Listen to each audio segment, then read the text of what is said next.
Thou art one, an allegory. At the beginning, time was one, eternal. But time undivided, time eternal, would be unrelated to the world of space. So time was divided into 7 days and entered into an intimate relationship with the world of space.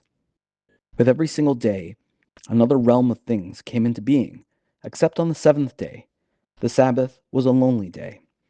It may be compared to a king who has 7 sons. To 6 of them he gave his wealth, and the youngest one he endowed with nobility, with the prerogative of royalty. The 6 older sons, who were commoners, found their mates, but the noble one remained without a mate. Says Rabbi Shimon ben Yochai, after the work of creation was completed, the seventh day pleaded, Master of the universe, all that thou hast created is in couples. To every day of the week thou gavest a mate. Only I was left alone. And God answered, the community of Israel will be your mate. That promise was not forgotten. When the people of Israel stood before the mountain of Sinai, the Lord said to them, remember that I said to the Sabbath, the community of Israel is your mate. Hence, remember the Sabbath day to sanctify it. The Hebrew word, lekadesh, to sanctify, means in the language of the Talmud to consecrate a woman to betroth. Thus, the meaning of that word on Sinai was to impress upon Israel the fact that their destiny is to be the groom of the sacred day, the commandment to espouse the seventh day. With all its grandeur, the Sabbath is not sufficient unto itself.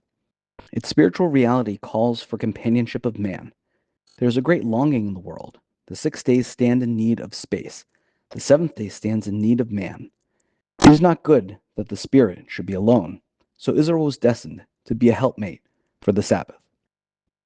To understand the significance of that new conception, it is important to be aware of the mood of the age. Rabbi Shimon belonged to a generation which, under the leadership of Bar Kokhba, rose in arms against the might of Rome in a last effort to regain independence and to rebuild the temple in Jerusalem. Israel, without the sanctuary, seemed alone in the world. The revolt was crushed. It became clear that there was no possibility of another uprising. The sanctuary in space was going to remain in ruins for many a long day. But Rabbi Shimon's idea proclaimed Israel was not alone. Israel is engaged to holiness, to eternity. The match was made long before history began. The Sabbath was a union that no one could disjoin. What God put together could not be set apart. At a time when, in Rome, the deification of the emperor was an official doctrine, Rabbi Shimon extolled the most abstract of things, time, the seventh day. Jewish tradition had an aversion to personification, yet in their allegories and rhetorically personified the wisdom of the Torah. The boldness of Rabbi Shimon was in extolling a day and in proclaiming the intimate union of Israel and the Sabbath. Rabbi Shimon's concept alludes to the idea that man's relationship to the Spirit is not one-sided. There is reciprocity between man and the Spirit. The Sabbath is not only a legal institution, a state of mind, or a form of conduct, but a process in the world of spirit. At the beginning of time, there was a longing, the longing of the Sabbath for man. Through Rabbi Shimon ben Yochai, the light of a great idea was caught in the mirror of a word, one that conveys the destiny of a people and the nimbus of a day. It did not remain a theory. It was an insight that made history. Ingrained in the soul of the people, it found expression throughout the ages in their thoughts, songs, and customs. Only 2 generations had gone by since the time of Rabbi Shimon, and there was a new tone in the celebration of the day. About the middle of the 3rd century, distinguished scholars speak of the seventh day not as if referring to abstract time, elusive and constantly passing us by. The day was a living presence, and when it arrived, they felt as if a guest had come to see them. And, surely, a guest who comes to pay a call in friendship or respect must be given a welcome. It is indeed told of Rabbi Yanai that his custom was to don his robes on the eve of the Sabbath, and then address himself to the ethereal guest. Come, O bride, come, O bride.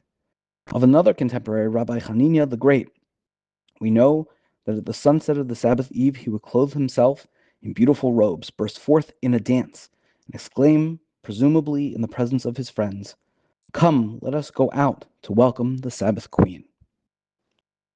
There are two aspects to the Sabbath, as there are two aspects to the world. The Sabbath is meaningful to man and is meaningful to God. It stands in relation to both and is a sign of the covenant entered into by both. What is the sign? God has sanctified the day, and man must again and again sanctify the day, illumine the day with the light of his soul. The Sabbath is holy by the grace of God and is still in need of all the holiness which man may lend to it. The Sabbath is meaningful to God, for without it, there would be no holiness in our world of time. In discussing the meaning of the verse, "And on the seventh day he finished his work," the ancient rabbi suggested that an act of creation took place on the seventh day. The world would not be complete if the 6 days did not culminate in the Sabbath. Geneba and the rabbis discussed this. Geneba said, "This may be compared to a king who made a bridal chamber, which he plastered, painted, and adorned. Now, what did the bridal chamber lack? A bride to enter it. Similarly, what did the universe still lack? The Sabbath." The rabbi said, "Imagine a king who made a ring. What did it lack? A signet. Similarly, what did the universe lack? The Sabbath." The Sabbath is a bride, and its celebration is like a wedding. We learn in the Mishnah that the Sabbath is like unto a bride. Just as a bride, when she comes to her groom, is lovely, bedecked, and perfumed, so the Sabbath comes to Israel lovely and perfumed, as it is written, "And on the seventh day he ceased from work, and he rested." And immediately afterward we read, "And he gave unto Moses kekalato." The word kekaloto means when he finished, but it may also mean as his bride, to teach us that just as a bride is lovely and bedecked, so is the Sabbath lovely and bedecked. Just as a groom is dressed in his finest garments, so is a man on the Sabbath day dressed in his finest garments. Just as a man rejoices all the days of the wedding feast, so does the man rejoice on the Sabbath. Just as the groom does no work on his wedding day, so does the man abstain from the work on the Sabbath day. And therefore the sages and ancient saints called the Sabbath a bride. There is a hint of this in the Sabbath prayer. In the Friday evening service, we say, "Thou hast sanctified the seventh day," referring to the marriage of the bride to the groom. Sanctification is the Hebrew word for marriage.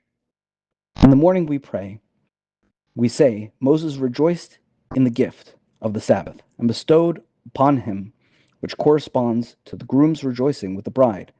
In the additional prayer, we make mention of the 2 lambs, the fine flour for a meal offering, mingled with oil, and the drink thereof, referring to the meat, the bread, the wine, and the oil used in the wedding banquet. In the last hour of the day, we say, "Thou art one," to parallel the consummation of the marriage by which the bride and groom are united.